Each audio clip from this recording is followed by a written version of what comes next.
guys, this is Jon. And this is Sethy. And this is Enduring Curiosity.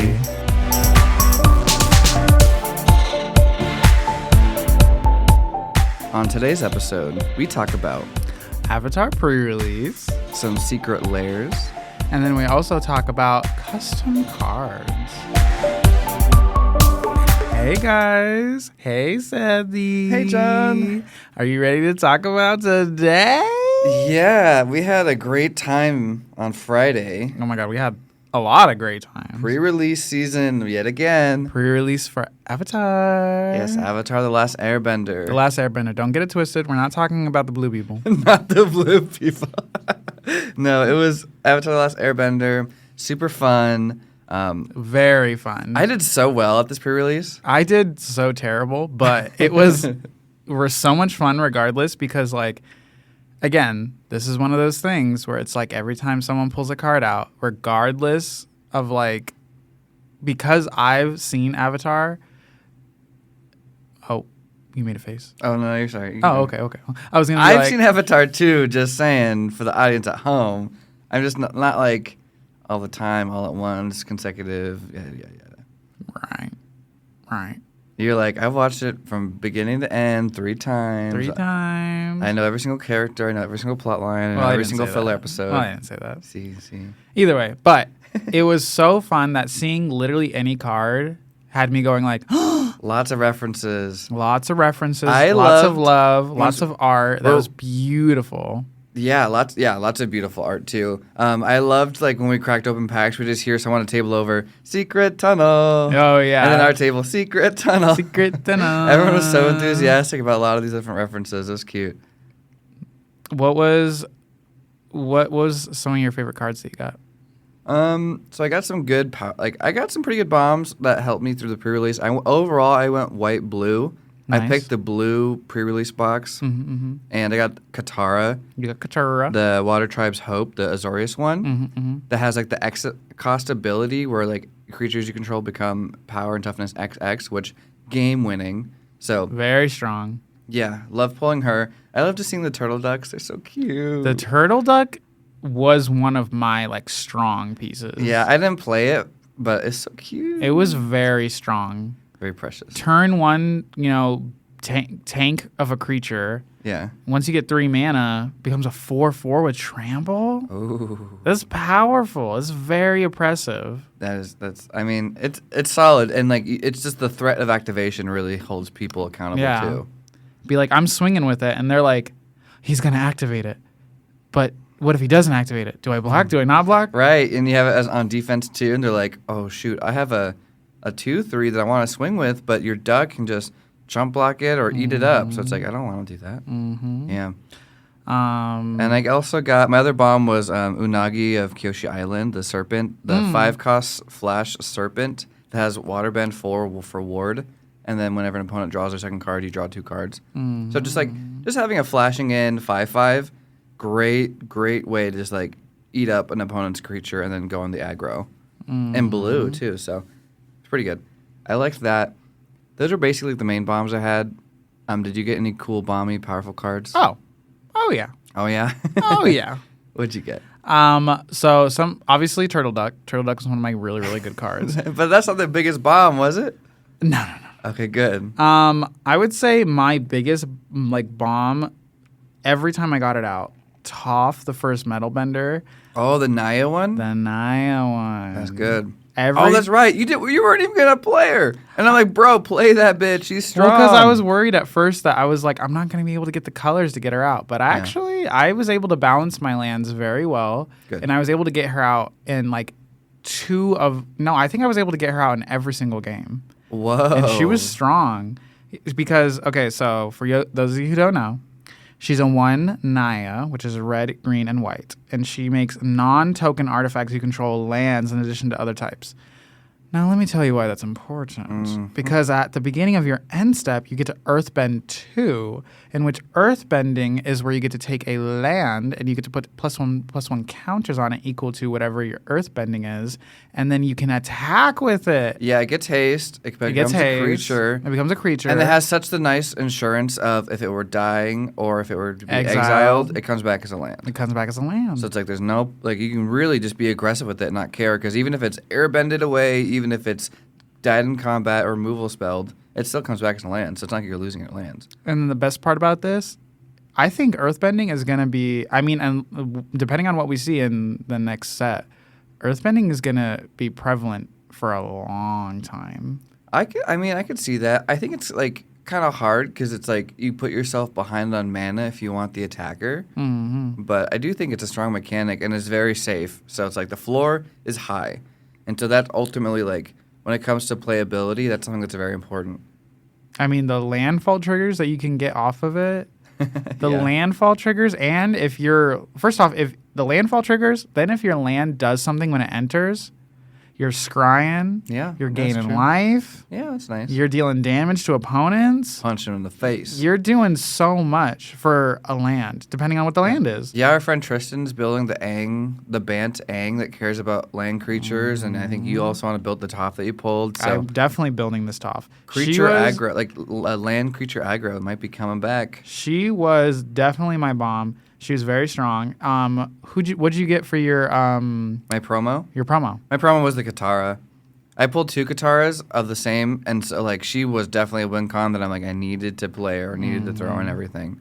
So she was important. My promo was Ko, the Face Stealer, which is right, the mono black. The mono black. He's 4 and 2 black, and he is a 6/6 that says when he enters, exile up to 1 other target creature. Whenever another non-token creature dies, you may exile it, and then you can pay a life, choose a creature card exiled with Ko, and Ko has all activated and triggered abilities of the last chosen card. Nice.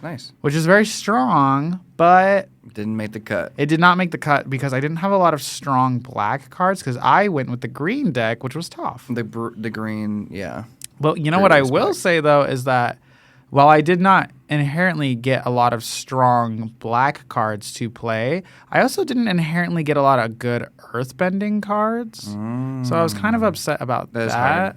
You couldn't really force that strategy then, huh? But when I got Toph, I was kind of like, okay, well, Toph is consistently earthbending, so I just have to kind of like keep her alive and then like more to gooch. So I overall, my first match, I went 2-0.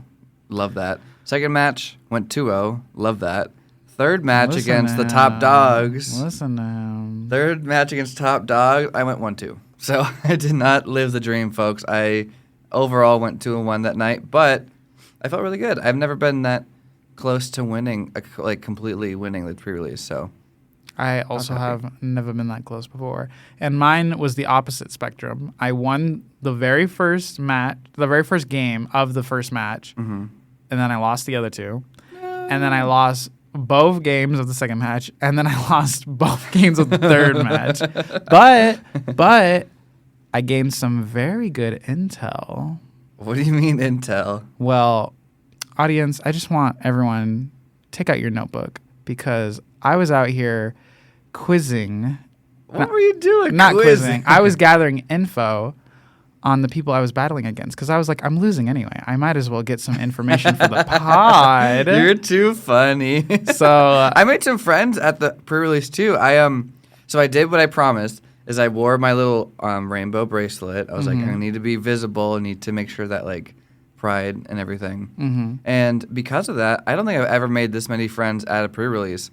Like every single person I played against. You got a girl's Insta. I got a girl's. Ooh, my DMs were open. Although I will say, I pointed out that I thought she was very pretty. She's very pretty. Faster than you. Shout out to you, Alex. Shout out to you. Yeah, I made friends with the people that I played against. Actually, all 3 of the people were really nice. And I also got the Discord of the final person I went up against. And can I tell you something crazy? This is a little off topic. They are, like, accredited, basically. Like, they got an award of DM of the Year by Wizard of the Coast. Who did? The last person I went against. Her name's Oak. Shout out to you, Oak. And they're even accredited in D&D source books. Their name is in there as one of the playtesters. Oh, wow. Isn't that so cool? That is cool. Yeah. So, yeah, we talked a lot, and it was just really fun. When he beat you, did you give him a kiss? I should have. Damn, I should have. Missed opportunity. But got to start building those connections. once he told me about he got that award, and it's like this giant like crystal D20, I'm like, if I'm ever at your house, I'm stealing that. I'm the DM of the year. Do not let him go to your house. Do not let him go to your house. But yeah, I made a lot of friends. It was actually a very nice experience. I think that was my favorite pre-release. I don't know if I really made any friends other than, of course, I think Alexis. Mm-hmm. Alexis or Alex? Alex. Either way. So, other than her, I didn't make friends with the people that I played against, but I did feel better because usually, I think I've talked about it before where it feels like sometimes when you play matches, it's like it can feel kind of like a little too competitive. I feel a little like too sweaty. Yeah, I've definitely got against people that are like too sweaty that don't really want to chat or anything. They just like game by. But I had fun actually with all the people that I chatted with. Like the first guy I chatted with, I think it wasn't until my friends like were checking up on me because they finished their games way faster. Because again, I won the first round, then he won the second round, and then in the third round that the guy I was going against. He did end up winning, but it was funny because my friends went to check up on me and they were like, "Oh, how are you doing?" And I was like, "Well, I don't know who's gonna win, but I said that we would settle in a kiss." And the guy was like, "Oh, well, let me fold right now, actually." And so I was like, "Not you folding for the kiss. You wanted the smooch. You're too funny." But then he did end up winning. Mm-hmm. And then the second game I played against the girl that I went against. She had a really strong strategy where she had Iroh, and this is the Boros Iroh, where he gifts you. He gifts the opponent. He makes a food, and then he can gift people things. Yeah, you can gift people things, and then he makes allies, and they get +1/+1s equal to the amount of things that you've basically given to your opponent. Yeah, so she was airbending him. And then every time he came back, he made more allies, and they just got progressively stronger and stronger and stronger. And I was like, this is a strong strategy. That's a cool deck. That was very strong. Mm-hmm. It was very interesting to play against. I did lose to her just because eventually she was able to whittle me down because she had flying creatures, and I was not able to keep up. I won a lot of my matches just from like the dorky 2-3 flyers that I had. Like I had 2-3 flyers, and I stuck them on turn 2, 2, and 3. And just kept swinging, and 10 swings is all I needed. I only had one creature. And shout out to this creature. It was like a 2/3 reach death touch. Mm-hmm. But once people got rid of that... Yeah, death touches are real and limited. The flyers, they're beating me up. Yeah. And then the last match I went against the girl, she was newer. She's like me. Mm-hmm. She's a Bosco. She just started this year. Aw. And she started with Edges of Eternity. Oh, nice. That's recent, yeah. Yeah, she was playing against me, and she did a Dimir, and she did the Azula pack, and her strategy was just like obviously drawing cards, clue, sacrifice, draw cards, whatever. Mm-hmm. And she had a really good card, which was Hama, which is like essentially that was a Dimir. It was like I think 2 and 3 Dimir, either way. But the card itself, what it would do. So it's 2 and then 3 of hybrid of either blue or black. It's a 3/3. When Hama enters, target opponent mills 3 cards, and you exile up to 1 non-creature, non-land card from that player's graveyard. For as long as you control Hama, you may cast the exiled card during your turn by waterbending X, rather than paying its mana cost, where X is its mana value. Ooh, was that enters? When it enters, it does that? Or when she enters, yes. Nice. You get a free thing, like a card draw. Okay, so let's say you do get card draw, right? So the thing about her is that she does not say it goes away after you use it. So you can continuously keep using it over and over and over again if you can keep waterbending. So I was asking, like, does she exile the thing when she enters and attacks, or just enters? When she enters. And so what do you mean keep using it? So once you exile it, as long as you have her on the battlefield, she can keep using the card over and over and over again. As long as you have the mana and the waterbending to use it. Once you use the card, it doesn't exile to the opponent's graveyard or get exiled at all. You just have the card to continuously keep using as long as you're waterbending. I don't know if that sounds right. That's crazy. Like if you just have like a 1 cost like combat trick, you're saying that you can like cast that 1 mana contract. No way. Yeah. That does not sound right. No, yeah. Because here's what happened. I'll take your word for it. That card sounds nuts. So I used one of my other really strong cards, which was a United Front, and I got a very pretty version of it. Oh, the X cost make that many tokens. That's a really great limit. So that one's an X cost 2 white, and whatever you pay into X, you create that many 1/1 ally creature tokens, and then every creature you have gets a +1/+1, which is pretty good. Yeah, it's amazing. So I use that in order to make, I think I made like 4 allies. They all got +1/+1. So now I have 4 2/2s, which is very good because I was going very aggro. And then because she got Hama out, Hama stole that card, waterbent, got all those creatures. I don't think that would work that way because she couldn't choose X's if she's only playing it for its mana cost as a waterbend. Well, it's waterbend X. So she decides what the cost is. Waterbend X, where X is the card's mana value. And so you can't choose what the X value on the card is when you cast it. So I think that was played wrong. I see. Could you have won if it was different? If that couldn't have been done that way, then I probably would have won. But to me, that made sense. Interesting. Why would you not be able to do that? Well, because I think it's like the way that the card is templated, that like you can cast it for its cost and for its mana value. And its mana value is only 2 pips. And so you couldn't like add more X to it. It's complicated. I'll have to look into it for sure, but I'm pretty sure that's wrong. So. Well, either way, the way we were looking at it was like she waterbends X, which she determines what X is. And so she waterbends and she does 5. And she makes 3. That'd be X is 3, yeah. X is 3, so she makes 3 allies. Then she gets +1/+1. Here's the thing, though. And recasting it over and over? And you can recast it over and over and over. This sounds so... I don't think that's right. That's crazy. I don't know if that's how that card works. Maybe if it it's does, not. I need it as a commander. I think that's very strong. I think that's very powerful. Like insanely strong. And bloodbending should be incredible. Bloodbending? It's supposed to be about bloodbending because cool. You take things and you like, and that's her whole thing. That's cool. But it was. She turned the game around when she did that because she already had a few creatures out and now they're buffed. She already has more creatures now, and then she could do it again. Yeah, Mama, I was done for. Yeah. I was done for. I loved seeing our friends at the pre-release, and I'm glad that you're able to like make new friends and like talk to people that like were interesting. And so, did you like learn anything like while you were playing? Very useful. Yeah.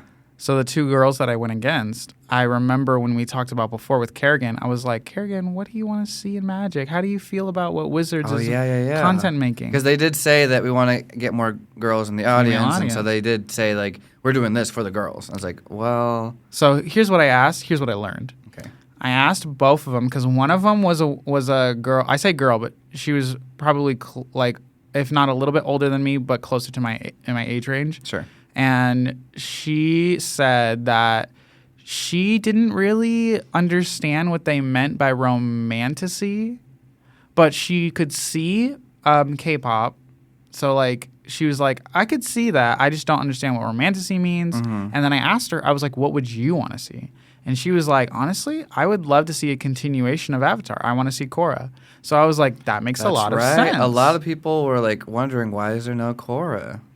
I think it's just because Avatar already has a lot. It does have a lot. And rather than trying to fuse 2 not completely different, but 2 very plotline, like directional, different shows. I mean, they're 2 different shows, yeah. Yeah. And maybe it's like a legal thing where like they couldn't get one or the other, or maybe they're doing what they did with Lord of the Rings, where they're like, one IP is one set, and then a year or 2 later, we're going to have the other IP as another set. Yep. That could be what it is. So the first girl I went against, she said that.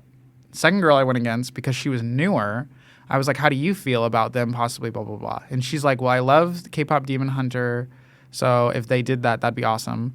But also, I'm also not sure what they mean by romancy, But I did bring up Tumblr, and we both had a little laugh about that. So she thought that was funny. So shout out Kerrigan. You're making people laugh. Yeah, Kerrigan, you're making people laugh, making people bond. Making people bond. Doing the Lord's work. And then when I asked her, what would you like to see? She's like, honestly, because I already know we're going to get a Star Trek, I would love to see a Star Wars. Oh, and I was like, that would be strong. That'd be fierce. I was like, give me some damn Jawas, give me a lightsaber, and I'm going to cleave through my opponents. Yeah, no, that sounds like a great idea. Star Wars will definitely be a hit. And they've probably tried. I know that there's currently a current Star Wars TCG, and so that might be why they can't get the rights or something. But I thought the same thing about Final Fantasy and how they made the connection, so... I think, honestly, it's just timing with them. I think it has less to do about whether they can. I think it's just timing. It's when. It's a win. Yeah, it definitely is a big IP. So that's funny that you talked to them. And actually, I do agree with them both where, like, romantasy is too vague. It's very that's vague. That's not a plot line. You know what I mean? That's not like, you know, like, it's not like a story. It's just, like, a flavor of the story or, like, a subpart of a main story. So it's too vague to just say, like, put my eggs in that basket type of thing. It could mean anything. We could get some really fun sets, or we could get something really goofy. Yeah. I don't know. But overall, pre-release, I think... Pre-release was very fun. It was good. A good time. I loved our picture together where we're, like, cheersing our pre-release packs. That was very cute. That was very cute. Our pre-release boxes, yeah. Yeah. So, nice. Nice. Cool.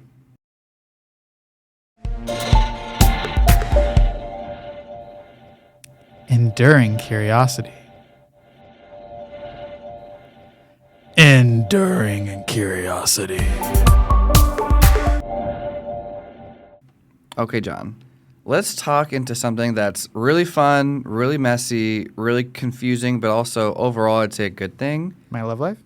I mean, I've heard many stories, so that does fit the description. Who the fuck is talking about my love life? You? Oh, yeah.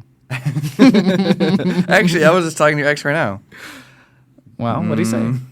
That's not for the podcast. Oh, audience, you have to pay that premium membership. And it's not about what he said. It's about what he showed. Ooh. Just joking. Let me just say, back then, it was a different time. I'm just joking. It was a different time. It was nothing incriminating you. Don't you worry. Okay. So incriminating. Instead, before I dig my hole too deep, I'm surprised you didn't make a joke with that. Before we go, our topic is Secret Lair. Secret Lairs, okay? Secret holes. Oh, no, Secret Lair. Secret Lairs. John. Secret holes in where they can get buried. Isn't that a movie? Anyways, Secret Lairs. Okay. Do you participate in Secret Lairly? The secret. I just tried to make up a word. It was Secret Lairly. Do you participate in any Secret Lairs? I would love to. Okay. Do you have any? Have you ever purchased one directly? Actually, I think I may have a few cards that are Secret Lair, but not intentionally. Okay. So, like, I think there's in my House and deck, actually, there is it's the one that's a 5 colorless cost that exiles something and brings it back. I can't help you with that. It exiles it and it brings it back. Well, anyway, it's cool that it's a Secret Lair. Is it pretty art at least? It's like it looks like there's like a door and there's like zombie claws coming out of it. Okay. And then So just say that you're not sure if it's I don't know. I think it's cool. It's very pretty art. Okay. But it has the Make-A-Wish Foundation. Okay. Oh, well, maybe not the Make-A-Wish. You're so complicated. I'm confused. Well, let's reel it back. It's got the Secret Lair like marking. The little foil star. Yes. That doesn't have to necessarily mean Secret Lair. That can be like promos. It can be like older cards. It can mean actually what they did. The reason why they did that is because back in the day, when a card is foil, they'd have that star on it because they were worried that if it was like a picture of the card, you couldn't tell if it's foil, and so that's why they wanted to have something that's like only foils have that. Right. But okay, so I have purchased Secret Lairs directly. I have purchased Secret Lairs, I think the first year that they came out, and I've purchased at least I think 3 of them, actually 4. I've bought one for a gift. Okay. And so I've definitely been there. Definitely prefer when it was printed to demand, but we'll get to that later. We'll get there. But also, most of the Secret Lair cards that I have, I bought from the secondhand market, and I usually don't like. What's nice is that because there's just so many Secret Lairs, and a lot of them have this mentality of like 4 duds and 1 really expensive card. Yep. I kind of like to pick up the quote unquote dud cards if they're like perfect fits for my deck, just because I like the art. I think they're cool, and so, I definitely like keep an eye on Secret Lairs and make sure that I participate. And Secret Lairs started off in like a weird way. It's weird that Secret Lairs are only on the Wizard of the Coast website because they've done something similar with basically like card like collections that are unique arts. Okay. So there used to be something called From the Vault series. From the Vault. Yeah, where they'd give like a little like packaging of like 5, 7 cards. That's where I keep all my hunky men. In the vault, in the dungeon. In the dungeon. If they've got any hair on them, watch out. And so, like, for example, they did a For the Vault Angels, which had a preprint of a bunch of different angels that were cool from the vault, flip cards that were like cool flip cards, whatever. From the vault. And then that kind of got discontinued. And then they did signature spellbook cards. Also, more importantly, those were at local game stores. They made that for the game stores only to local have. game stores? Yes. It wasn't directly buy it from Wizard of the Coast. I like that. Same thing with the signature spellbook series. And so that was also like a 10-card thing that you can buy that has all unique arts. And they were themed around Jace, Chandra, or Gideon. So they did 3 of them, I think. And Why those 3? Well, oh my gosh, you're such a baby. Back in the day, they were like the face. Every time you say back in the day, you aged like 50 I know. years. I'm so sorry. They were the face of the game. And maybe that was like 13 years ago. They were the face of the game. Gideon was one of the face of the game. They were the Gatewatch. The Gatewatch was like the Avengers of Magic the Gathering. Yeah, that was that. That's the Avengers. And so that was also sent to game stores. People could buy them if they liked the arts. It was like a pack of cards. They said, we need the smart guy, we need the tough guy, and then we need the woman. But not Liliana. She's too beautiful. But yeah, that's what they did. And then that got discontinued maybe because of popularity or something. But they weren't printing like Chase high-value cards like they're doing on Secret Lair. Right. Which is weird because Secret Lair is only on the Wizard of the Coast website for direct purchase. And you know the history behind how they used to do printed demand, where they had said, okay, we'll have this available for 2 months. If you purchase it any time during the 2 months, we will make make a package just for you to send to you. And so if you decided you want it on the last day of the 2 months, you could still get it. 2 months, by the way, is very generous. It's pretty generous. 2 months to decide if you want that or not is very... I was saying at most 2 weeks. Yeah. I was like 2 weeks to decide if you want it or not. Yeah, because they changed it to they print a certain amount and then they just sell out when they sell out. And that's what has led to a lot of frustrations of people trying to get them and they sell out within hours. Yep. And it's like, well, what the hell? What's the point of this? What's the point? So what's your experience with all that? I mean, what do you think about the previous versions? What do you think about the newer versions? What do you think about the middle versions? So on. I mean, this is going to lead into another topic that we talk about eventually, but scalpers have been a debilitating problem for not just collecting cards, but just all over. Yeah, many different markets. Many different markets. Scalping has been very debilitating. So the fact that we have these, and here's the thing too, is like some of the secret art, like Secret Lair art, they're just reprints of stuff. So it's kind of like whatever, you know what I mean? Oh, that's a good point. Yeah. Some of them are just reprints. So it's like you want it for the art specifically. Mm-hmm. So, or some people want it for both whatever the card is and the art, and that's fine too. Mm-hmm. But again, the limitations on how you can get them, that makes it really hard to, really hope and like be like, well, I have a 9 to 5, so there's no way I'm going to be able to get them. Essentially, let me take my break at exactly 9 a.m. or whatever time it is for you guys, just so you can hop in line. Just so you can hop in line and hope that you can get it. Yeah, and then it's gotten so bad that I don't know if you've seen any of them, but there's literally videos now where people show you how you can skip the line Oh, yeah. by essentially Getting something in your cart before they getting drop. getting something in your cart by clicking, and figuring out how to be like, I'm in. I'm a hacker. I'm in. Right, and some people have multiple devices open to try to get it on one of them. Or like getting into the nitty gritty of like how the computer systems actually work just to figure out how to skip the line. Yeah. And I'm like, this is a lot of work just for cards. Yeah. I'm sorry, And but like, it is. I think you brought up a great point about like reprints are reprints, but sometimes they're mechanically unique cards. They Where like are. the only way to play with like this Kratos card is if you buy it directly from Wizard of the Coast, and hopefully you get in line at the right time, and Right. hopefully you were selected in the lottery to get it. Mama, that's how I feel about freaking The Last of Us with the Joel. Yeah, the Joel card. Because he would go great in my Halcyon deck because he cares about creature tokens specifically and whether they die. And my Halcyon says, let's make a bear. And Joel says, what if we made out, killed that bear, and then I got stronger and drew you a card? We made out and Killed that bear. You're shipping Joel and Halcyon. Oh, 100%. Hunky, man. Especially the Pedro Pascal one. They're both extremely sweaty.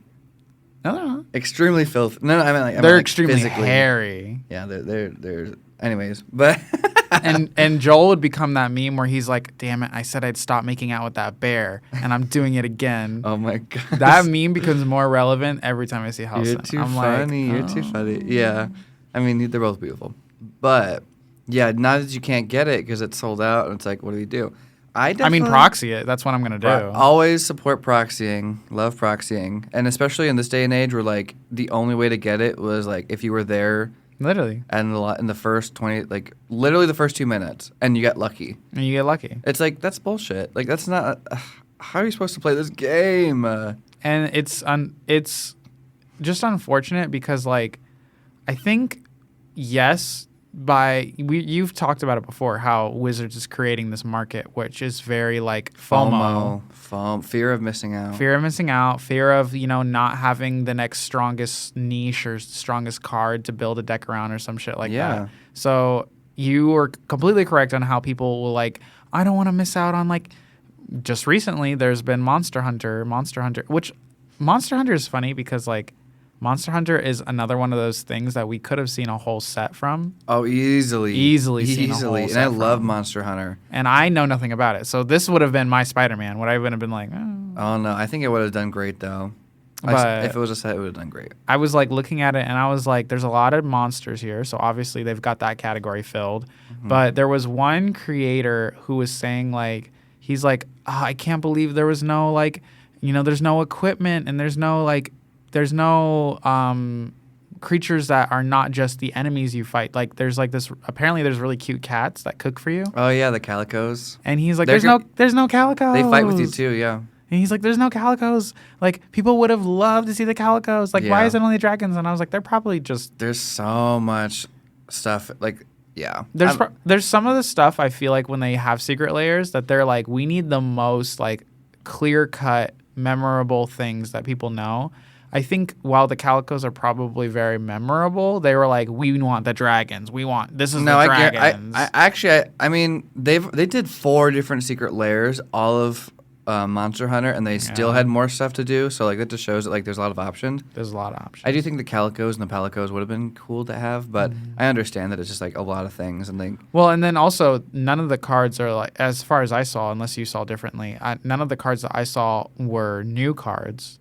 Yeah, they're all reprints. Which is nice. I think that's how Secret Lair should be. I mean, they could have done reprints of other cat cards. There's definitely a lot of other cat cards. Like, there's that one cat card that's 1 and a white.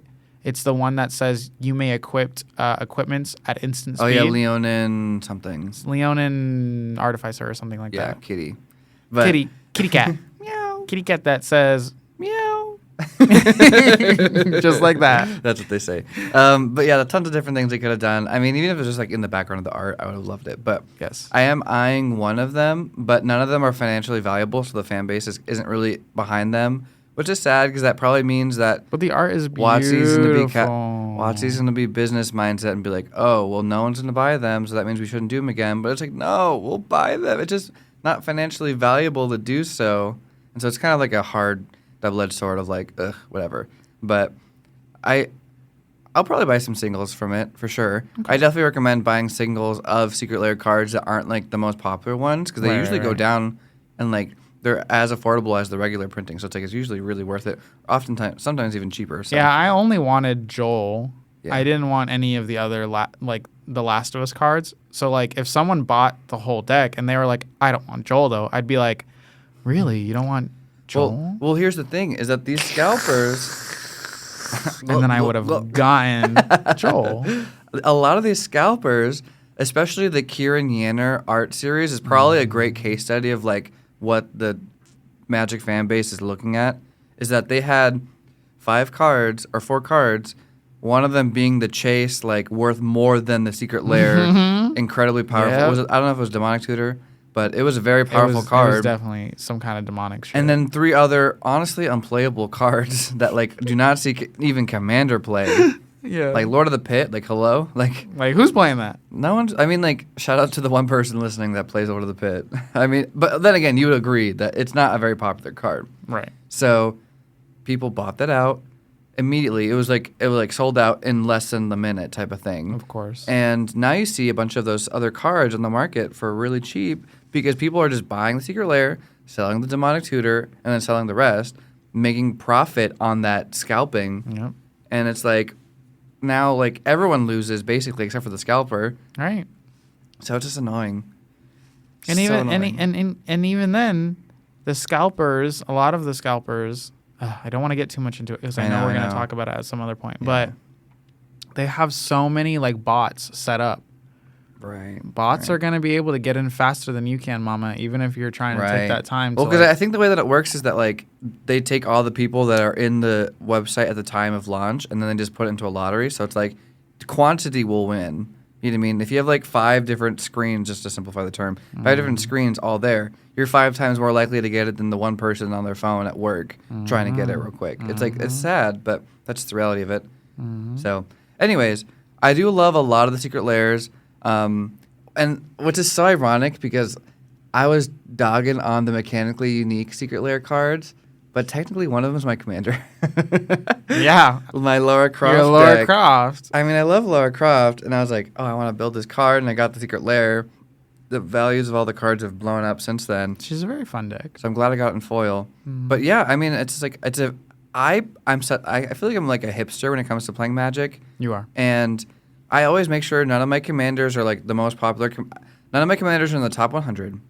None of my commanders are the top of that color pair. Right. Like the top 5. It's like I try really hard to make sure that like my decks are unique and interesting and weird. And so me knowing that like I'm one of like the few people that even got this Secret Lair way back when and like has it as my commander kind of makes me happy. I don't even think like that card is very powerful, especially because there's so many better options in Teamer. You're so silly. I'm like, it's cool that I'm the only one. I've never seen anyone play Lara Croft deck. I've never She's seen a it. Secret Lair, mama. I know, but it's like, it's cool. She's a Secret Lair. It's cool. That's why nobody's playing her. Back then, they did promise that they'd make all mechanically unique Secret Lair cards into actual cards until I was like, That's okay, true. it'll eventually cross over, but that hasn't happened for her.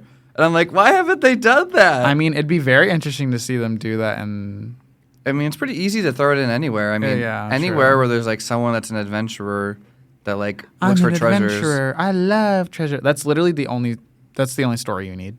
I'm an adventurer and I love treasure. Yeah, literally. How does this bitch have reach?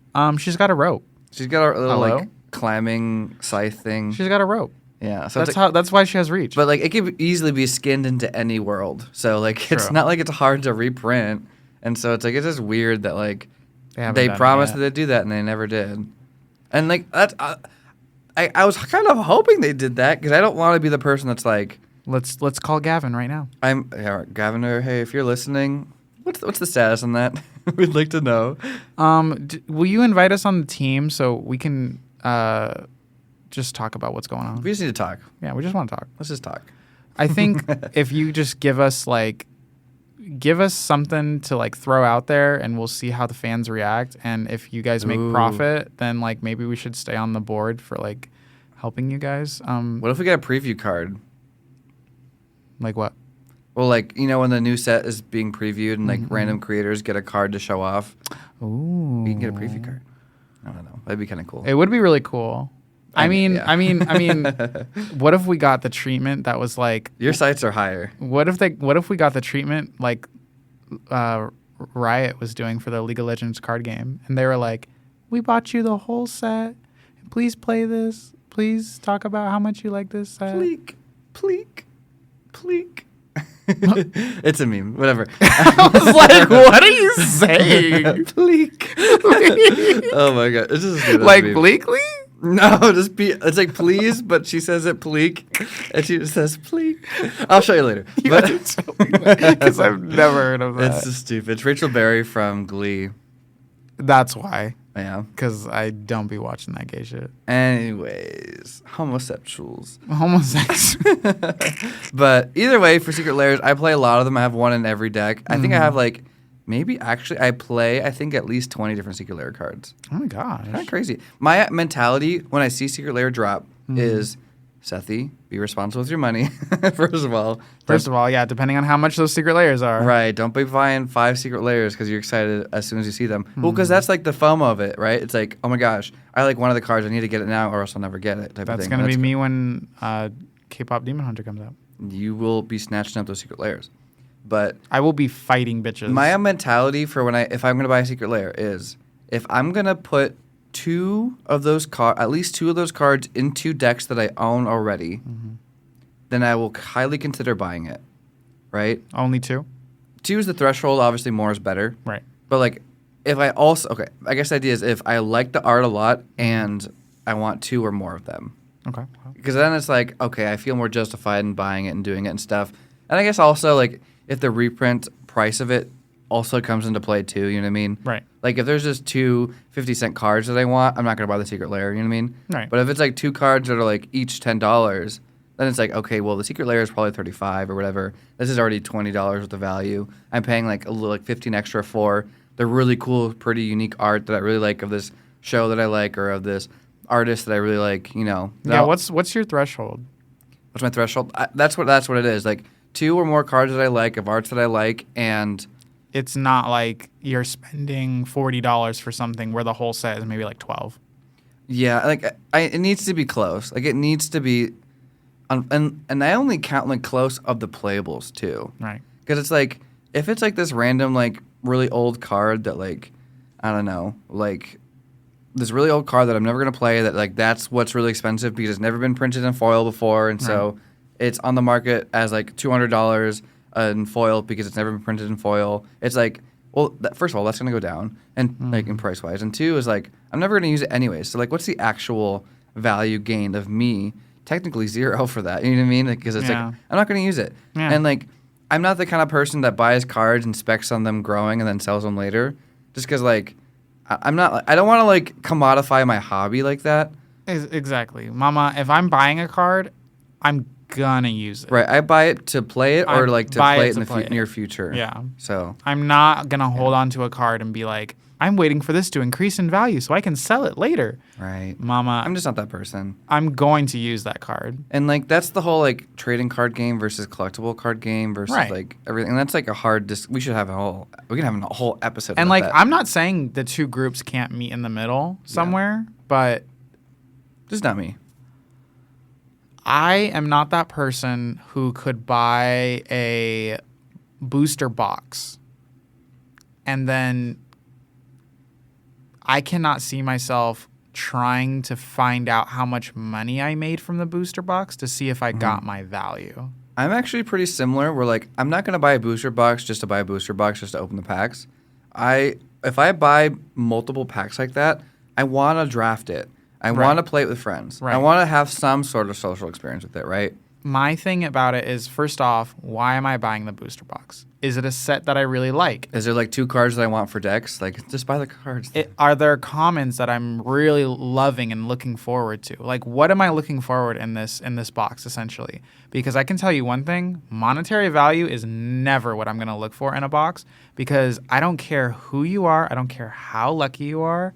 You are never going to be getting enough money in every single set to always outweigh the cost of getting a booster box. Mama, no, it's not happening. You know what that's called, Mama? That's gambling, and you're going to be losing every single time. That's what I was going to say, is that statistically you're not likely to do that. And, like, you just got to be real with yourself that, like, the statistics are not in your side. They're never on your side. Maybe you do a once or twice type of thing, and, like, maybe that encourages you to do it more. Like, just like, be really careful. Like, obviously prioritize your life first. Right. If you have extra stuff, then that's what life's about. You can do whatever you want with it. But, like... Mama, just know that it's a gamble. Your money, your choice. But at the end of the day, if you spend, but if you're spending over $100 and you're hoping to make over $100 in that box, it's not going to happen. And that's where, like, I agree with you, is that you need, like, if you enjoy the game, play the game. If you want cards that you want to play with, almost always buy singles first. Right.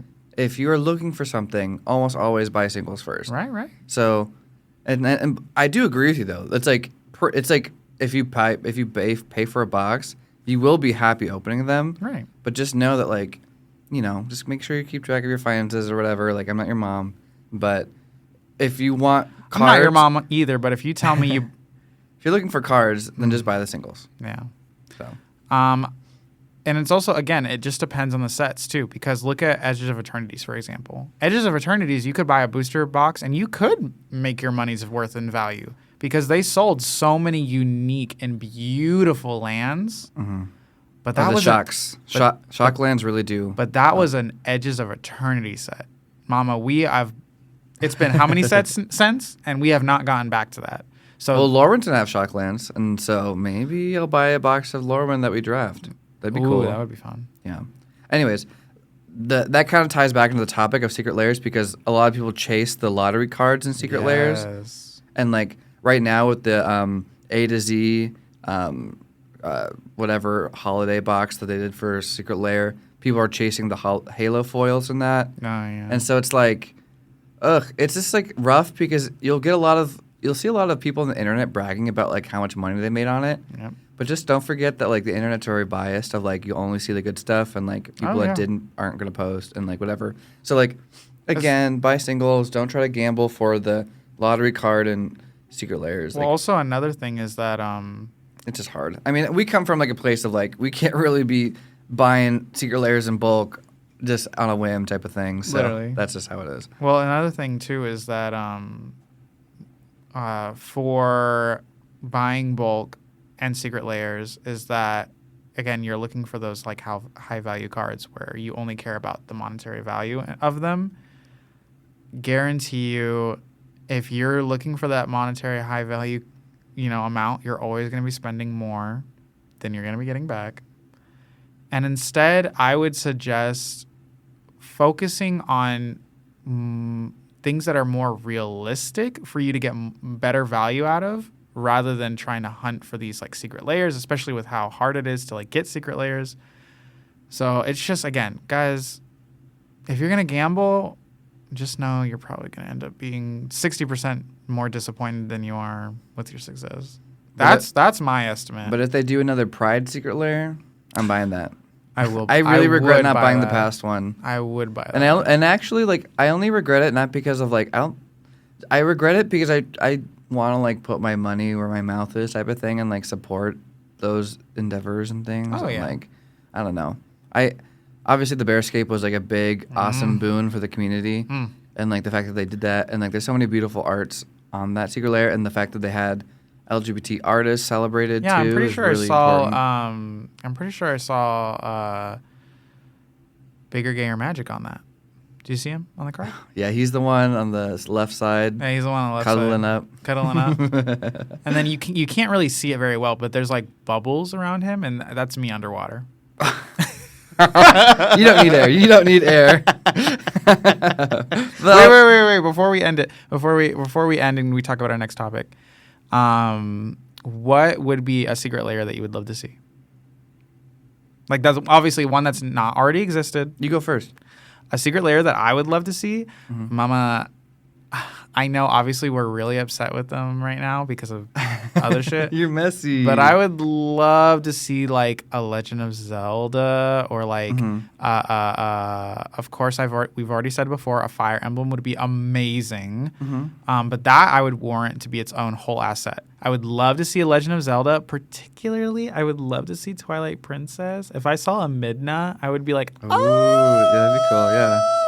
If I saw, let's see, even if I saw like Breath of the Wild, I think there's a lot of really cool like Breath of the Wild stuff they could do. I would love to see some tokens from like those games. I think like the Breath of the Wild with all the food they do and the clues and like lander tokens would be really interesting. We definitely need that as a set. I mean, it's like that would be a cool set. But start off with a Secret Lair to tease us, and then give us the set. Oh yeah. Start off with a Secret Lair, tease us, make the fans be like, give us more, and then gotcha. Then that would be so. Obviously, Nintendo is my first thought, but if I could do something that wasn't Nintendo, I think we should see an anime Secret Lair that's not Hatsune Miku. Hatsune Miku. Hatsune Miku. I like Hatsune Miku. I would love to see a Bleach. Oh, Bleach Secret Lair. You're looking for the collaboration. I'm looking for the collabs. Yeah. I'm looking for the collabs. I don't mean to like. Those are very cool, and I also agree they're very cool. I don't mean to like make you feel bad because I'm gonna say like I want to see more like charity ones and more like Trevor Project one. was really absolutely. Cool, and, I would be fine with that. The Hispanic Heritage one was amazing. I regret not getting it. They still have the. I'd love to see another Kieran Yanner Secret Lair. They still have the. What is it? What is it called? The Hispanic Heritage one. Is that the one they just recently did? Yeah. That was with the clay. I don't. No, that's the Play-Doh. That's a Second Life. Whatever charity. That one's very cute. That's very cute. Love that one. The ones with the kids scribbling on the cards is so cute too. That's cute too. I'd love another one of those. I would love another one of those. Cool. I would love another one of those, but it's like lands, and then it's just them doodling like little lands. I would love that. That'd be cute. Because a lot of the kids ones are like, I think they're creatures and spells, but I would love to see a land. Yeah. I think that would be cute. Yeah, it's totally many different options for Secret Lairs. Lots of options. Let's see what we get.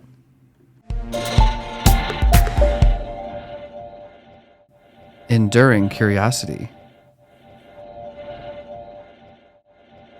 Enduring curiosity. Okay, John. You really inspired something out of me because I've seen some custom cards made online before. I followed some of the Reddits, whatever. So I've seen like meme custom cards. I've seen like really creative, inventive ones. I've seen ones that like the common thing that people meme on is that a lot of custom cards that newbie or like bad Magic players make are sorcery speed counter spells. And so they're like, sorcery speed it's a sorcery speed counter spell, but it becomes instant speed or like some weird trick to make it work right. Oh What do you mean? God. And so there's like some noob traps, I guess, when it comes to custom cards. So I was always kind of too scared to make them. I'm like, do I even know the game well enough to do that? Like, do I know how to balance things? And like, obviously, like I'm kind of Commander pilled, where like I want to make something cool in Commander, but like just like the way that Vintage works is like anything that's legal in Commander is also legal in Vintage. So it's like, you know, it's a mess, right? But I think you really have some amazing cards that you made. I think they're fun. And what's really cute, okay, the main squeeze why I was inspired too was because you made it off of people that we know. People that I love. People that you love. And so, like, I was like, oh, my God, that's actually really cute because then it's like a talking piece with your friends. And you can strengthen your bonds or whatever. It would be really fun to make them as cards and then to gift them. So I saw, that's a great holiday gift, too. So I saw the cards that you made. And so I made one for you and one for me. I did. Just kidding. I already know what they are. I did. Audience members. I'm gasping, but I already know. I've been known. And so I think I should talk about the ones I made for you, and then you can talk about all the ones you made. Okay. And we'll just go naturally in that order. I like. So, talk. Again, talk. Preface, I have to say, I'm not very good at designing cards. I would need to, like, talk to other people that are, like, good at designing cards to, like really make sure that, like, things make sense and are balanced or whatever. Like me. I definitely think the card that I made myself is way too strong now looking back at it. Yep. Just because of like... Well, isn't that always the case, though, is you always make your card kind of strong? Because it's you. I know. Because you're the main character. And I realize It's because I power budget it in a way of how I want to play with it, but I realized that like if you just play it as like trying to get the most value as you can out of it, then like it's a stronger in that way. Right. Like if you just ignore the fun parts and just play it for the power mode, then you'll have it be too powerful. And so I'll start with that one. Why not? Oh my gosh, I'm nervous. Okay, again, preface, I'm not very good at design cards. Anyways, so this Get ready, card, audience. Get ready, audience. also no AI art. No AI art. No AI art. We By do the way. not need any AI art in order to make cards about ourselves. So I did. And if you have to use AI art, Mama, stop listening to the pod right now. Yeah. Because I will find you. Like, let's be more conscious. So I made Sethy, a legendary creature human wizard. No mana cost. So it's kind of like Asmorano, Martika, Dyson, Koldakar, where there's no mana cost. Wait, what? Say that again? Asmorano, Martika, Because Dyson, it sounds like you're like I'm Alphaba. It sounds like you're saying like Azeroth Metrion Zindos, and I'm like, what did you just say? What did you just call me? Asmorano, Martika, Dyson, Koldakar. Continue. I'll let you just say it sometime. I'm never gonna say I should have added that to my list. Anyways, so it's a 1/2 with spell mastery, and spell mastery says if there's 2 or more instant or sorcery cards in your graveyard, and then this spell mastery says you can cast Azorius Hybrid to cast the spell. In hindsight, I should make it at least like 2 in Azorius Hybrid, but the way that I made it like a while ago was just Azorius Hybrid, so that would be an immediate change I'd make already. But it has flash. When it enters, you can return target instant or sorcery card from your graveyard to your hand. Okay. So kind of like an Archaeomancer effect. Okay. And then it also has non-aura enchantments with mana value 4 or greater are creatures in addition to their other types, and have base power and toughness equal to their mana value. So That's like that one card. and it's a 1/2. Yes. So basically, I kind of wanted to hybridize 2 of my favorite cards. Well, 2 cards that I really like. So Archaeomancer is where when it enters, it returns an instant sorcery from a graveyard to your hand. And then I also really like Opalescence, which is a reserve list card, 4 mana cost card that just makes all of your enchantments into creatures equal to and their power toughness equal to their mana value. And the reason why I made this card this way is because I wanted to do enchantment flicker. Yeah. So like bouncing and like flickering in and out enchantment spells, and I currently see the flickering space is mostly creatures, and it's mostly win conless unless you do combos. Right. Because like the creatures that you're flickering aren't really that strong, and the things that you're doing on that, like it's more just like value and control than it is anything to do with like smashing and stuff. Well, and a lot of enchantments, unfortunately, like a lot of like supporting types for them are all about drawing cards. Like there's so many creatures that are like when this enchantment comes in, draw a card, which I'm just like, why are there so many like draw? Like why is the Enchantress effects type of thing. why is the Enchantress draw engine huge? Right. That and agreed. That Enchantress archetype is more so like just dirtle, draw cards, like throw up your hand onto the battlefield type of thing. And so I kind of wanted a different direction for both those archetypes, and so that's why I like the creatures, like enchantments being creatures. And then also another reason I did that is because it's easier to flicker the enchantments when they're creatures. And I think it's really cool to like reset sagas or to like get ETB effects on your enchantments. And you were thinking about this before they made Saga creatures.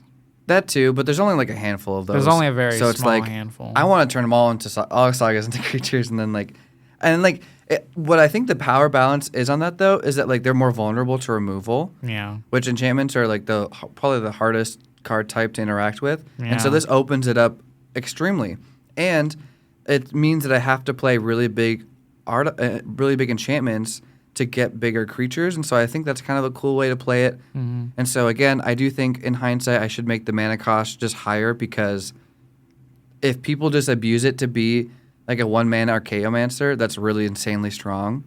And so that's my regret. Maybe if I also changed the Archaeomancer effect to say like, oh, if you control 2 enchantments, then you get it or something, because then you have more play or whatever. Right. But I still think that's a really fun card that I made for myself. And I don't know, would you play it? Do you think it's cool? I'm not a very enchantment heavy player. Or a flicker player? I am a Flicker player. That's what my Rixie does. Oh, yeah. Flicker that. So that's my first card. Okay. And then the one that I made for strong. you Audience, you made one for me. is Jon, Intrepid Opportunist. It's a 2 and a teamer. So Teamer. 5 mana cost total. Teamer. It's a legendary creature, fairy elemental. And Jon asked that I put ally on it. So fairy elemental ally. Ally. And it's a flying haste trample 6/2. So beefy. Angy. And then when it enters... Okay, when Jon or another elemental enters, you can either add a blue, a green, or a red, and you only do that once per turn.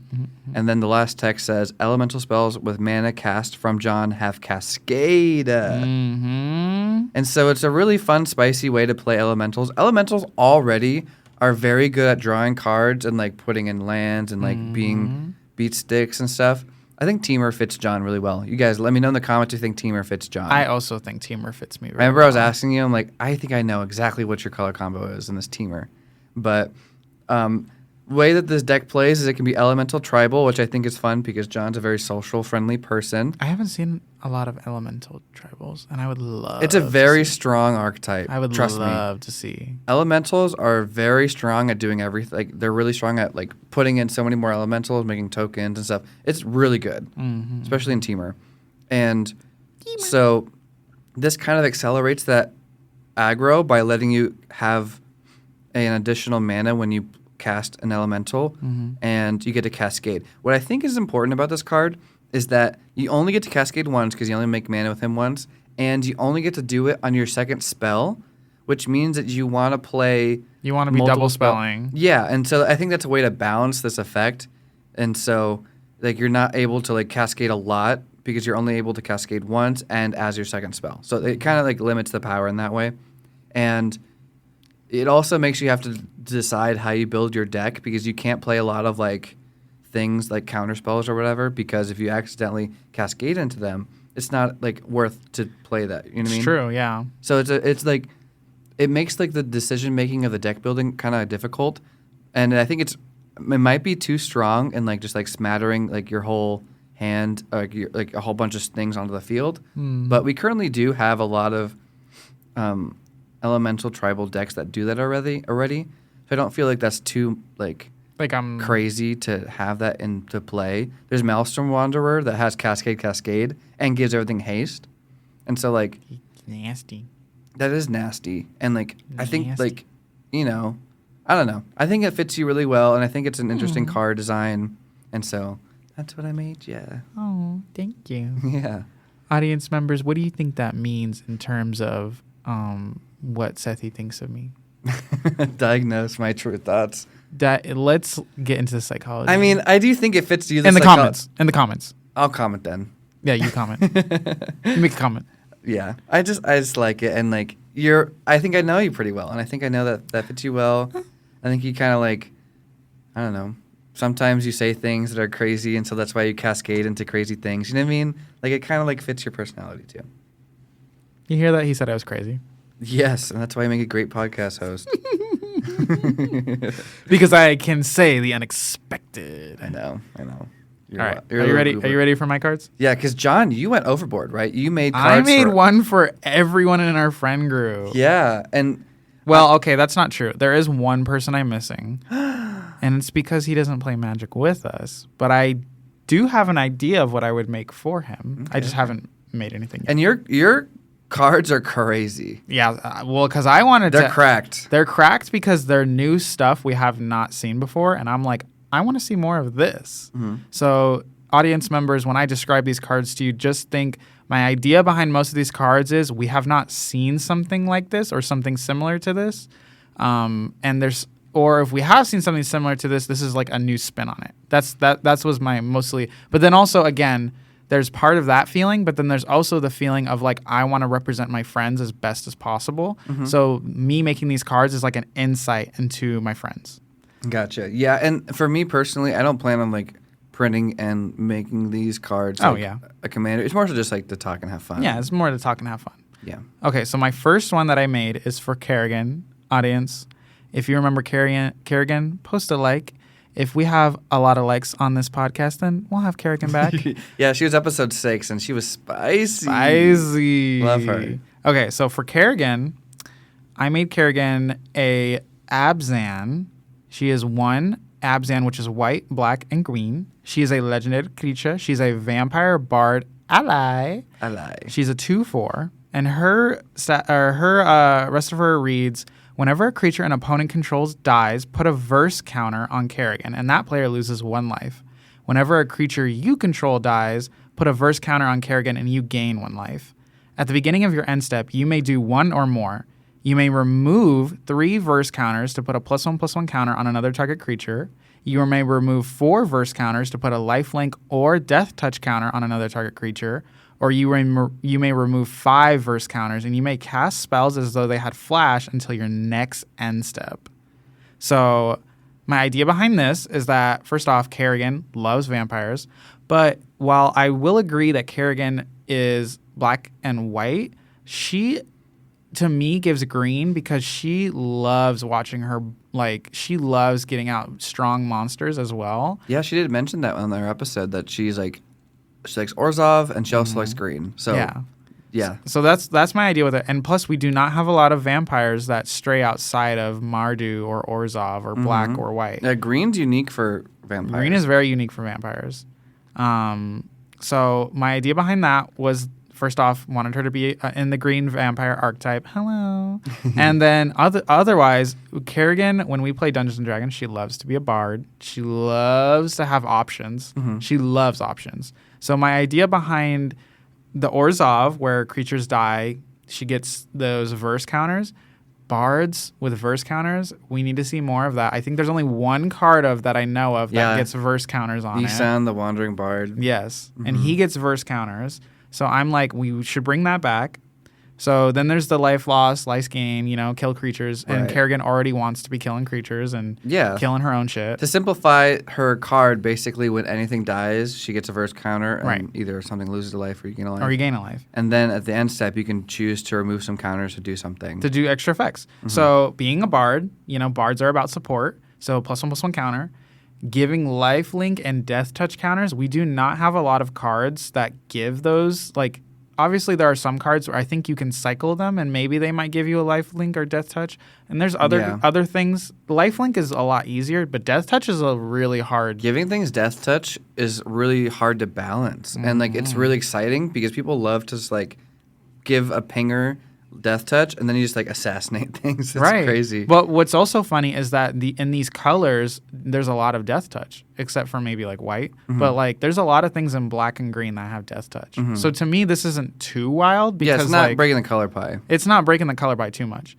The biggest thing that is breaking this color pie is the removing 5 verse counters and you casting spells with flash until your next end step. Yeah, that's very interesting to design this. Because Kerrigan, again, she is like me. We're chaotic. And having flash until your next end step is a very chaotic feeling because you have no idea what that means that Kerrigan's going to pull out. And Kerrigan loves that. She loves that play style where she's like, what are you going to do? You have no idea what I'm going to do next. I do think it's strong, but I do think it's very flavorful because you kind of have to announce at your end step that you're going to do something flashy. Instead of letting people have some kind of warning or It's very telegraphed. And it's a threat. And Kerrigan loves being a threat. She loves being dramatic. Yeah. She loves being chaotic. So I'm this is me trying to show how I view Kerrigan in the best way possible. Yeah. I do think that casting a board wipe at flash speed is kind of crazy, or some of the we can do some very powerful things with this. You can do some very powerful things. Especially the board wipes that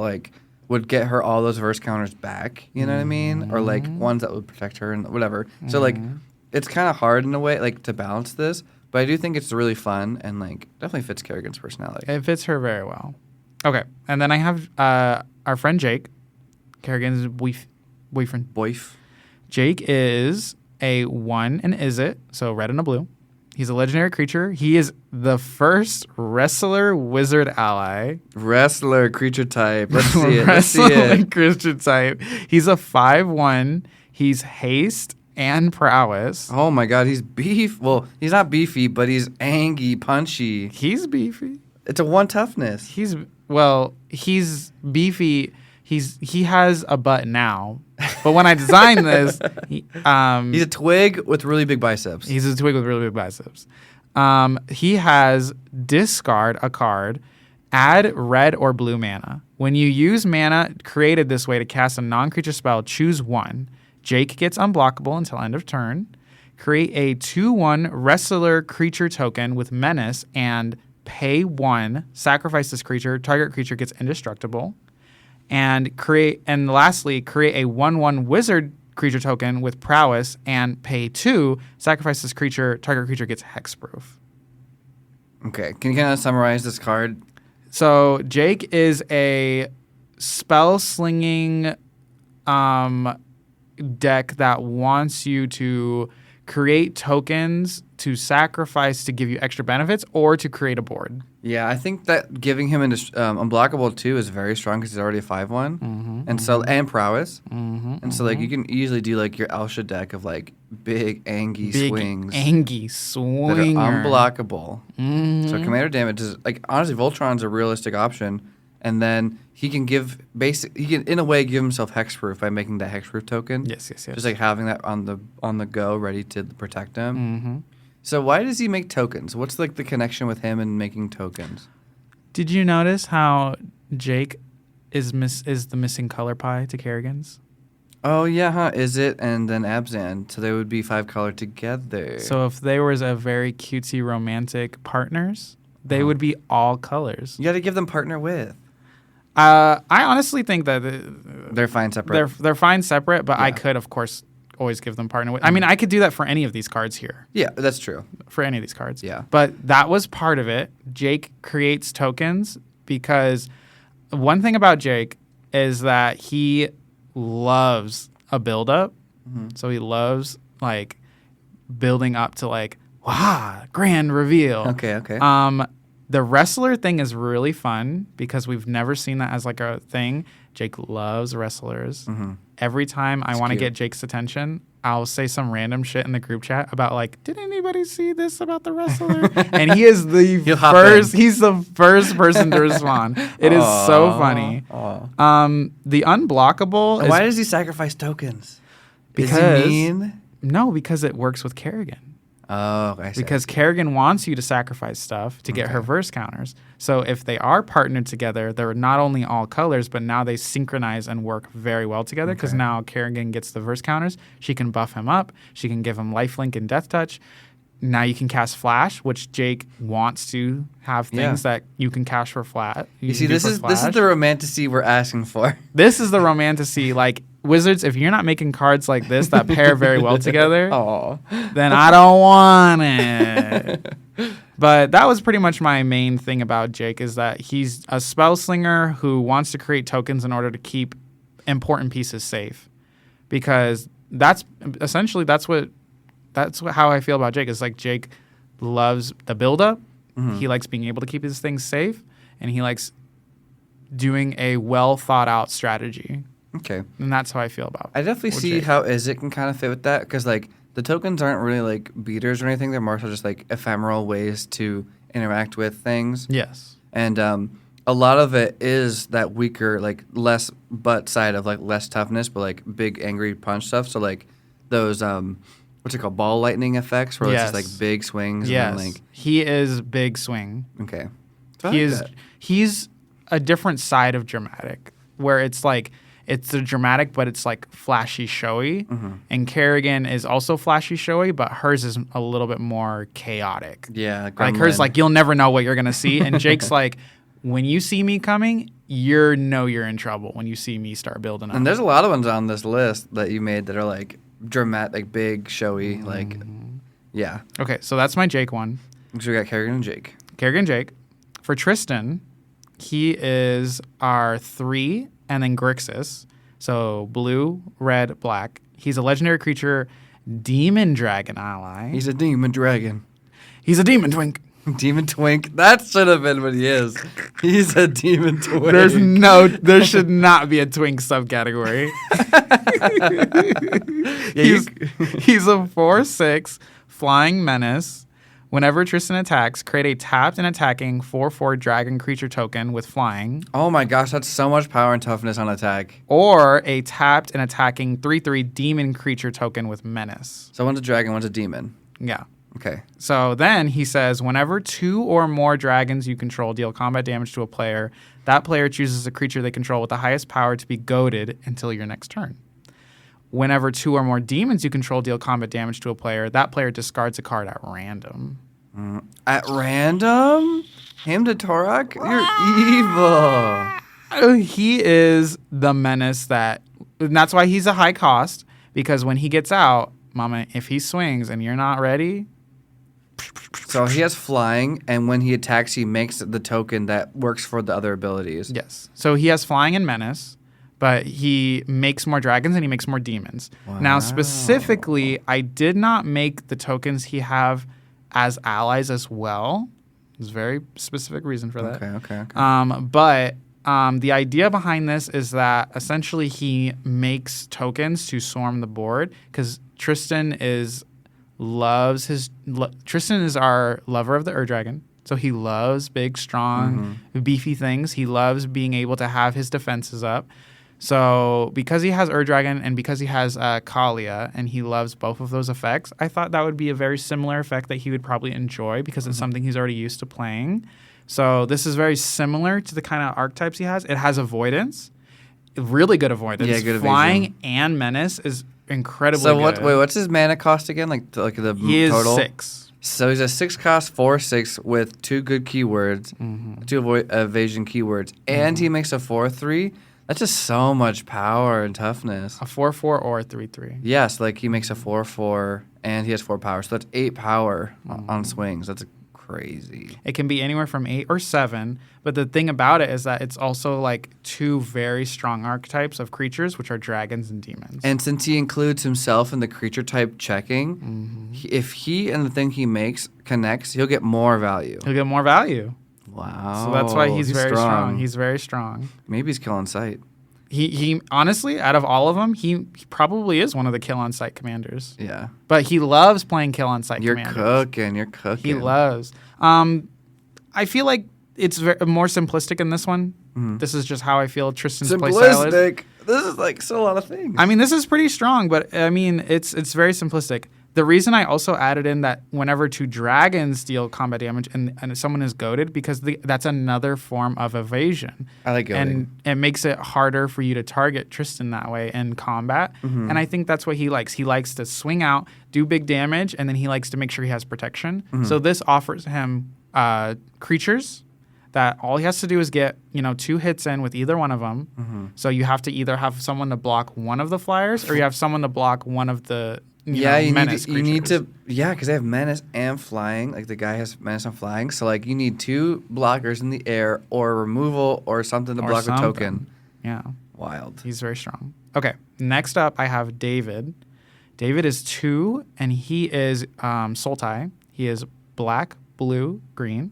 Legendary creature, human fighter, ally, 3/3.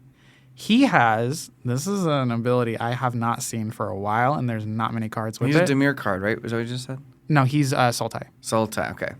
He has Afflict X, where X is the number of ally creatures attacking. Oh, he's ally tribal. When David attacks, if 3 or more creatures are attacking, David gains double strike until end of turn. If 5 or more creatures are attacking, each creature that is not an ally becomes an ally in addition to its other types until end of turn. They don't even have to be allies. If 7 or more creatures are attacking, each other ally creature gets Afflict 3 until end of turn. Whoa. But we're not done, mama. Wait, what? We're not done? Because he's already a great go-wide guy. He has Daybound. When he gets Daybound, it becomes Night. Oh, he's a double-faced card. He's a double-faced card. He becomes a legendary creature werewolf fighter, 5/5, first strike trample. Ooh. When David transforms, create a 1/1 wolf ally creature token with, when this creature dies, target creature must block until your next turn. Whenever a wolf or ally dies, surveil 2.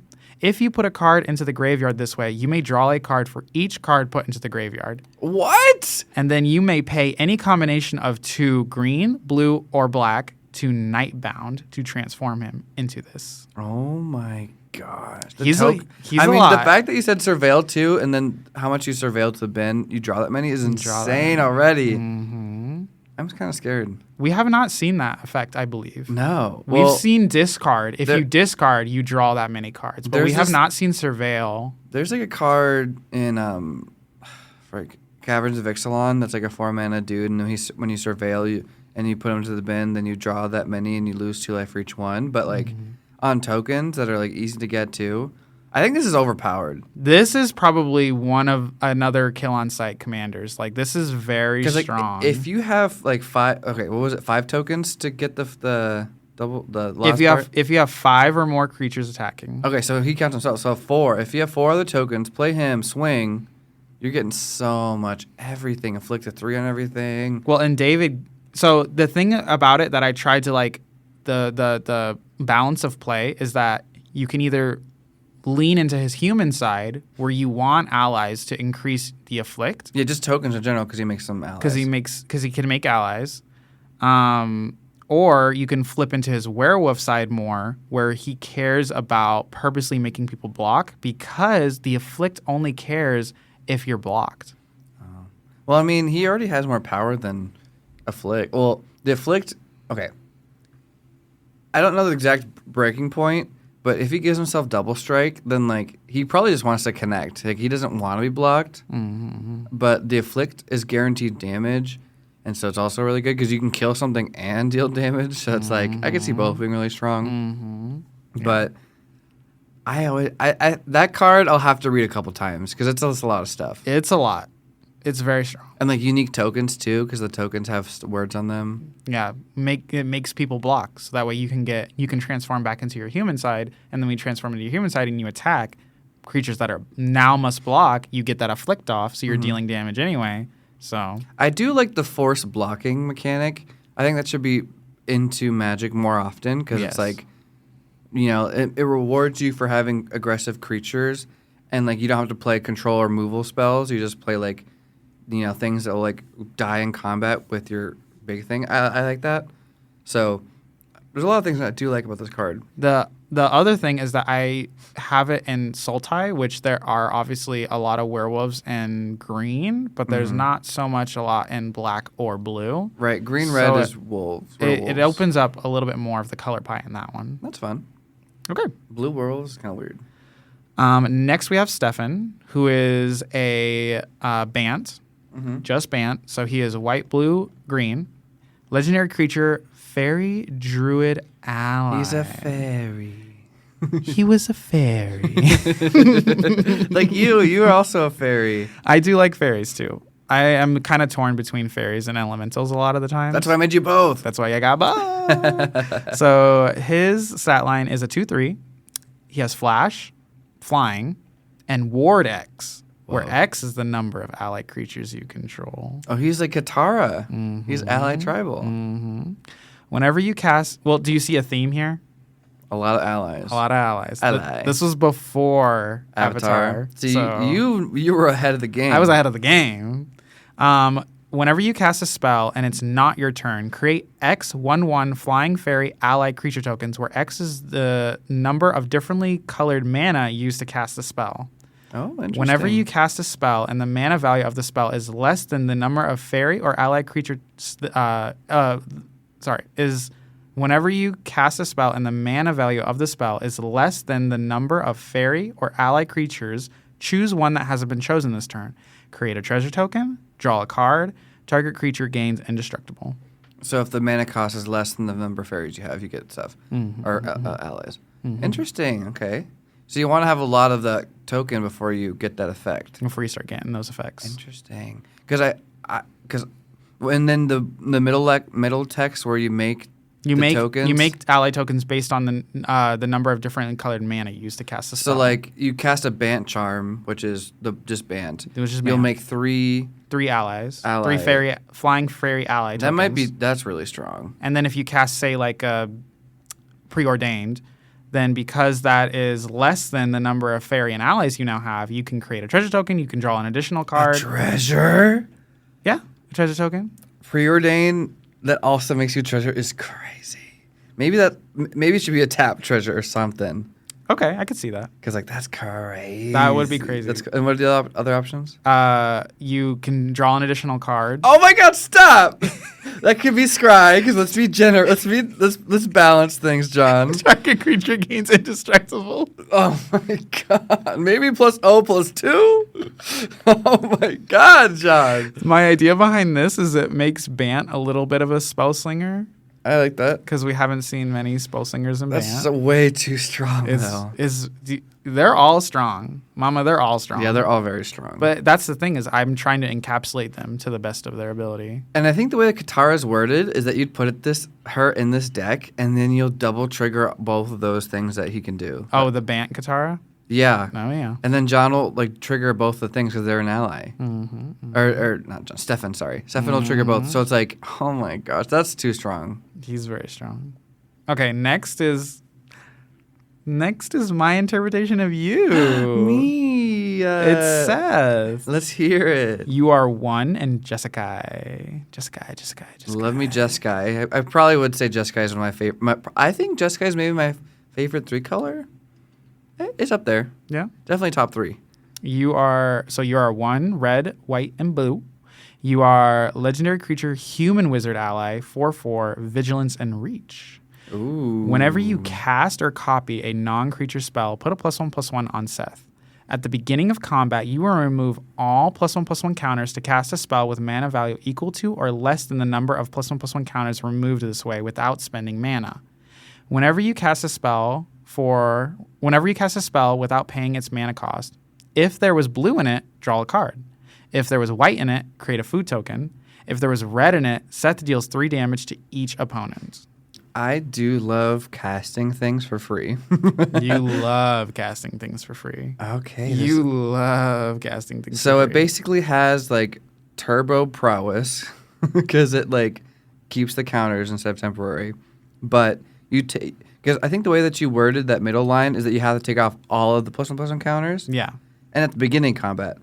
Because, Vivi's like that. Vivi is you get counters on them, but if you have to remove all of them, that's a good way to balance that. Because then it's because Vivi was you pay 0. All right, that part you is pay even crazier 0 too. to add mana equal to Vivi's power, which by the way he also gets +1/+1 counters for each non-creature you play, but he keeps them. And the thing about Vivi is that he's crazy. Well, this isn't Vivi, so I do think it's not as powerful as Vivi, but that's okay because Vivi was a mistake, to be honest. He was very strong. But the thing about Vivi is that he's also just a big beater, which is ridiculously stupid.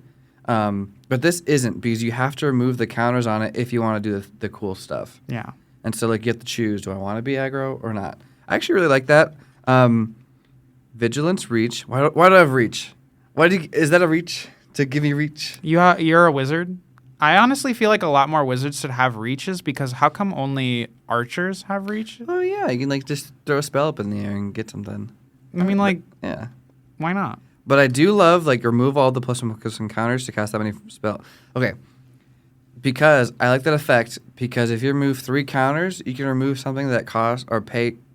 You can cast something, ignoring timing restriction. Mm-hmm. Is this on each combat or just in my combat? At the beginning of combat. So each combat? Each combat. So I can, if I have 4 counters on it, I can just, right before someone's turn, be like, I'm cheating out a 4/4, 4 mana 4/4, and it's don't attack me because I got this thing now, and you're scared. You know what I mean? Or, and I do know that this was an intentional part because we talked about this, is that the free spells, like the Ancestral Visions, for example, I play a lot of those effects in my Jorian deck because I love being able to cast those for free. And so I can remove any number of counters and cast that for free. For free? Love that. And if you have Flash, Mama, you're going to pop off. And actually, I wonder if that's the way I would want to build it, is play all those free spells, play some instant speed, cheap things, because on your turn, I can cast something, get a counter on it, cast that free thing. And I think the way that timing would work is I would get another counter back onto Seth. Mm-hmm. So he'd have another one for next combat. Oh, wait. One cost. I can cast a free one. It is like my favorite card that I talked about in our monocolored favorites, As Foretold. Because As Foretold, it can cast cards. Audience members, you may note that I did this on purpose. You're so thoughtful. And not only that, you get extra benefits depending on the color of the card that it is. You're so thoughtful. Blue, draw a card. White, create a food token. Red, deal 3 damage to everybody. I haven't even thought about this stuff yet, but oh my god, yeah, that part's also cool too. I get a bolt everyone. You get bolt to wave every time. You get a bolt wave. You could literally cast bolt wave for free and then bolt wave again. Y'all, John's giving me endorphins. He's giving me happiness. Honestly, so the thing with Tristan and David, same thing. They are supposed to work very well together because the reason I did not make Tristan's creatures that he creates allies, because then that would obviously overwhelm. But the idea is because Tristan makes creature tokens, this gets David's second condition of his thing where it says if 5 or more creatures are attacking. Going wide. So you go wide faster, and then he makes them all stronger. So now even if you block Tristan and his creatures, you're going to still be getting damage dealt. And if you don't block, Tristan gets extra benefits. That's crazy. That's kind crazy. of their work is that all your cards you have? There's technically a few more, but we can stop there. Okay. But wow, that's so exciting. I think they're all really fun. Okay, first of all, I think they're all too powerful, but I understand that this is more a theory of concept. Yeah. This is just like me throwing. And I like a lot of them. I mean, I'd want to play the Stefan one. I'd want to play a lot of them. I mean, the Kerrigan one is really exciting too. I think that the Tristan one's also really good. So I love it. Yeah. Any final words? I think just making cards in general is really fun. It was just really fun because it's learning people. You learn about people, and then it's a fun way to show how you love someone and to show how you think about people. It's so sweet. You're such a sweetheart. I try. Oh. So those were my custom cards. How did you feel? That was very fun. I love learning about how your brain thinks and appreciating what people's play styles are, and hopefully you like the card that I made for you too. I do. So I do. It was a very fun experiment, and I got 2 cards. I'm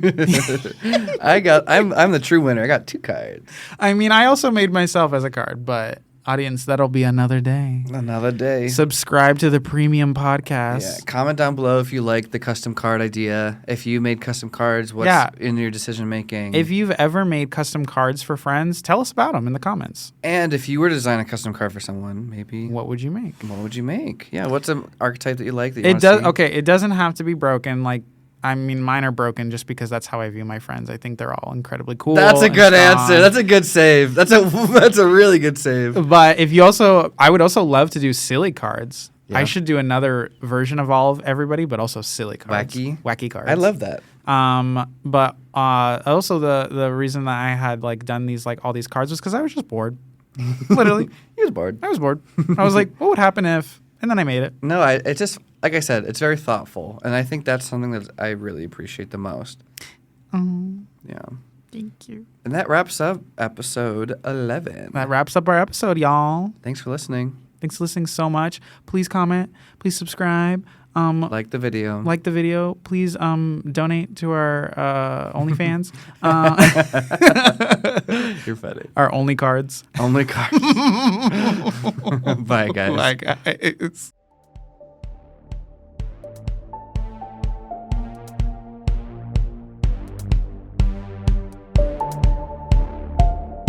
You just listened to Enduring Curiosity. Feel free to check out another episode. And this is your host, Jon and Sethy. Bye.